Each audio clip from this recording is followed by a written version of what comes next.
পিসি তুমি ওই দিদিটাকে ওরকম করে কেন তাড়িয়ে দিলে বলো তো? হ্যাঁ, দিদির কথা শুনলে আজ আমাদের এই সর্বনাশ দেখতে হতো না। দিদি ছিল না বলেই তো আজকে আমাদের এমন সংসারে হঠাৎ সর্বনাশ ঘটলো।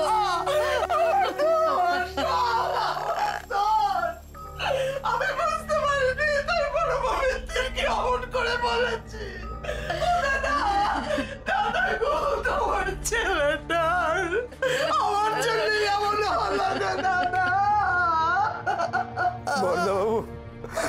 বর্দাবাবু, আজ সকালবেলা ওই পাখাটা আমি পরিষ্কার করে গিয়েছিলাম।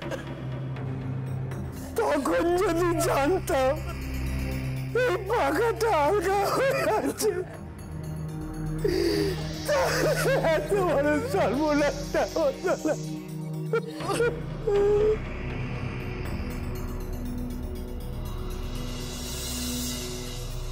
বড় মা, আমি ভুল করেছি। তোমার কথা না শুনে আমি বড় ভুল করেছি। আমি মুখ্য মেয়ে মানুষ, আমার জন্য এ বাড়ির এত বড় সর্বনাশ হয়ে গেল। আমাকে জমে ধরেছিল,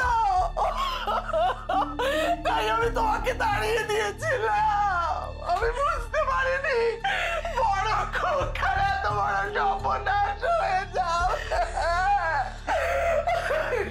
বুঝতে পারিনি। কতবার করে আমি বলেছিলাম, কতবার করে বলেছিলাম সুধাকর বাবু যেন এই ঘরে না ঢোকেন। এই ঘরে কেন ঢুকতে দিলেন আপনারা? আচ্ছা, আমি কি আপনাদের ক্ষতি চাই বলুন? তোমার কথা তো দিবাকর শুনেছিল। ও ঘরের বাইরে চেয়ার নিয়ে বসেছিল। তাহলে তাহলে সুধাকর বাবু এই ঘরে ঢুকলেন কি করে? ওই যে ওই দরজা দিয়ে, ওই দরজাটা খোলা ছিল। ছেলেটা আমার বাবাকে বাঁচাতে গিয়ে, ছেলেটা আমার অসুস্থ, তবুও তো ছেলেটা আমার ছিল। বলো বড় মা। আমি চেয়েছিলাম ওষুধটা খাওয়াতে ওনাকে। অন্তত আমি যদি ওষুধটাও খাওয়াতে পারতাম, উনি ঘুমিয়ে পড়তেন। সেটাও আপনারা খাওয়াতে দিলেন না। মেশামশাই, সব দোষ আমার, সব আমার জন্য। আমার জন্যই ছেলেটার এমন হলো।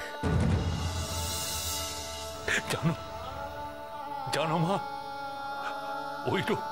ওই রকম রক্তারক্তির মধ্যেও ছেলেটা ক্রমাগত কি বলে যাচ্ছিল। ও বলছিল আমি প্রমাণ করে দিয়েছি